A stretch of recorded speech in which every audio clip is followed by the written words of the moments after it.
नमस्कार दोस्तों, आप सभी का स्वागत है आपके अपना परिवार प्रॉफिट पल्स में। तो काफ़ी बड़ा न्यूज़ आ रहा है, यहाँ पे बिग ब्रेकिंग न्यूज़ आ रहा है। हम लोगों को जीडीपी का आंकड़ा आया हुआ है और उससे मार्केट पे काफ़ी ज़्यादा असर पड़ने वाला है, क्योंकि अगर हम लोग ध्यान देखें तो फिर निफ्टी में हम लोगों को फ्राइडे वाले दिन थोड़ा बुलिश मूवमेंट अपसाइड देखने को मिली थी, लेकिन अब जो आंकड़ा आया है उससे मार्केट काफ़ी भारी गैप डाउन कर सकती है।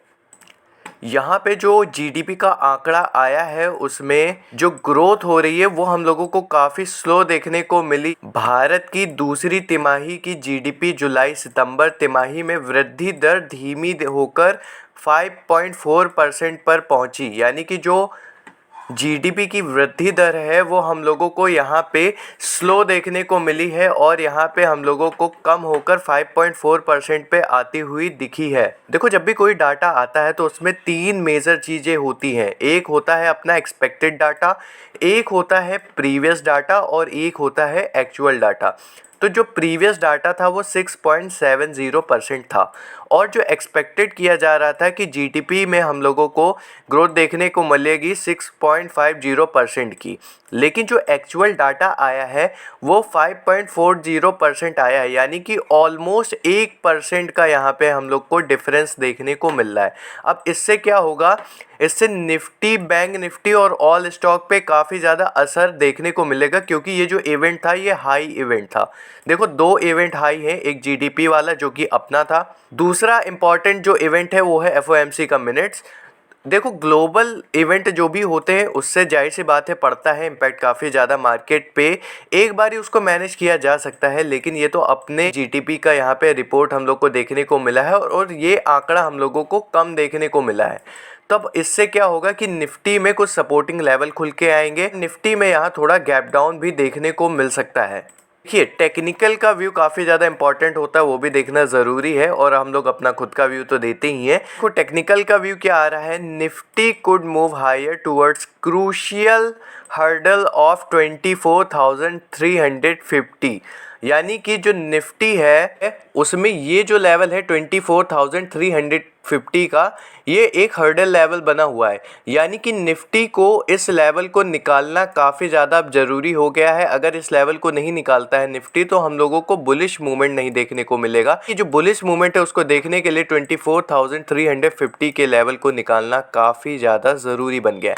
वही बात करें तो हम लोगों के लिए जो 23,900 का लेवल है वो likely act as support for Nifty 50 in the coming week, यानी कि आने वाले हफ्तों में हम लोगों को जो 23,900 का लेवल जो है निफ्टी का, वो हम लोगों को एज अ सपोर्टिंग लेवल यहाँ पे हम लोगों को आने वाले हफ्तों में देखने को मिलेगा।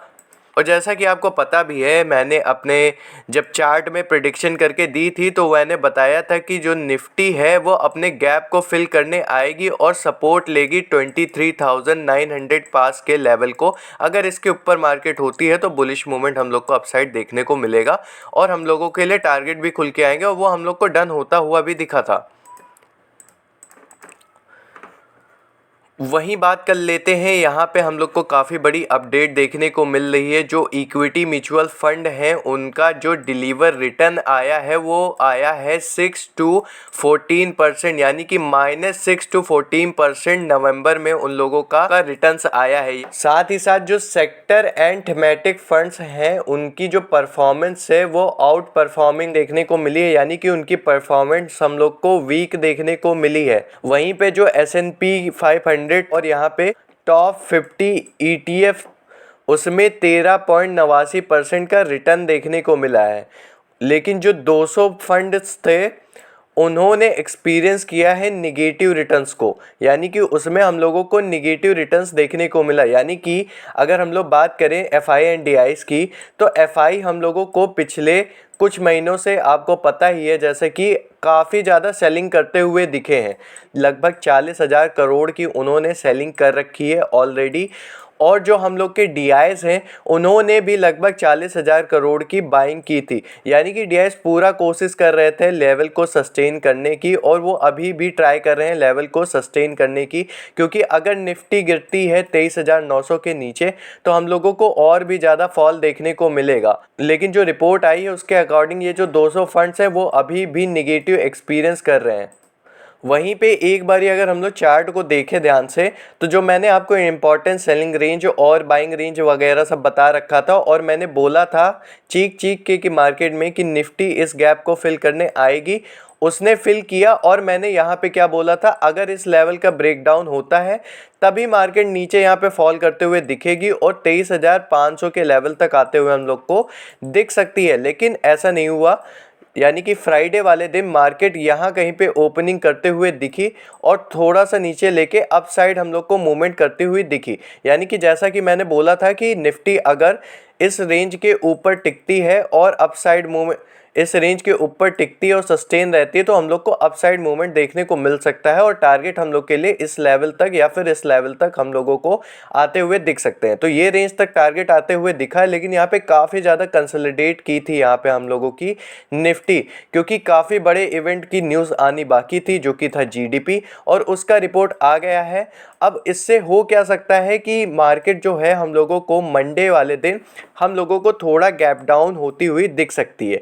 तो उसके लिए क्या किया जा सकता है, देखो सिंपली हम लोग ये कर सकते हैं कि जब तक इस रेंज को नहीं तोड़ता, क्योंकि अभी भी ये रेंज काफ़ी इंपॉर्टेंट है और ये रेंज काफ़ी क्लोज है 23,900 के पास पे, ठीक है। तो जब तक इस रेंज को निकालता नहीं है हम लोगों के लिए डाउन साइड मूवमेंट आना थोड़ा मुश्किल है, ठीक है। तो इस रेंज को निकालता है डाउन साइड, तो हम लोग को डाउन साइड मूवमेंट देखने को मिलेगी, क्योंकि अभी जो ये 23,900 का रेंज बना हुआ है ये 21 डेमा के पास सस्टेन है। ये जो है अभी जो रेंज है ये वाला 23,900 का, ये 21 डेमा यहाँ पे बन रहा है।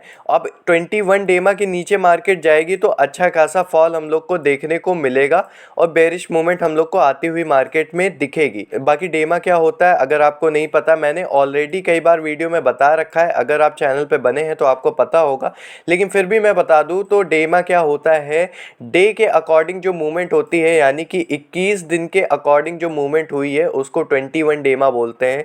50 दिन के अकॉर्डिंग जो मूवमेंट होती है उसे 50 डेमा बोलते हैं, यानी कि और 200 डे के अकॉर्डिंग मूवमेंट होती है उसको 200 डेमा बोलते हैं। यानी कि जैसे हम लोग का ईएमए होता है मूविंग एवरेज एक्सपोनेंशियल, वैसे ही डेमा भी होता है। बाकी वहीं पे अगर बैंक निफ्टी देखा जाए तो बैंक निफ्टी तो टोटली हम लोग को साइडवेज देखने को मिली है। बैंक निफ्टी में भी मैंने इंपॉर्टेंट रेंज बता रखा था कि ये जो रेंज है काफ़ी इंपॉर्टेंट है, इस रेंज को निकालने दो, मार्केट यहाँ तक भी फॉल कर सकती है। लेकिन उसी रेंज के पास मार्केट ओपन हुई और उसको निकाला नहीं है, मार्केट फिर अपसाइड थोड़ा मूवमेंट दिखाई है, लेकिन ऑलमोस्ट मार्केट जो बंद हुई है वो साइडवेज ही हुई है, यानी कि हम लोग को बैंक निफ्टी में कोई खास मूवमेंट देखने को नहीं मिला।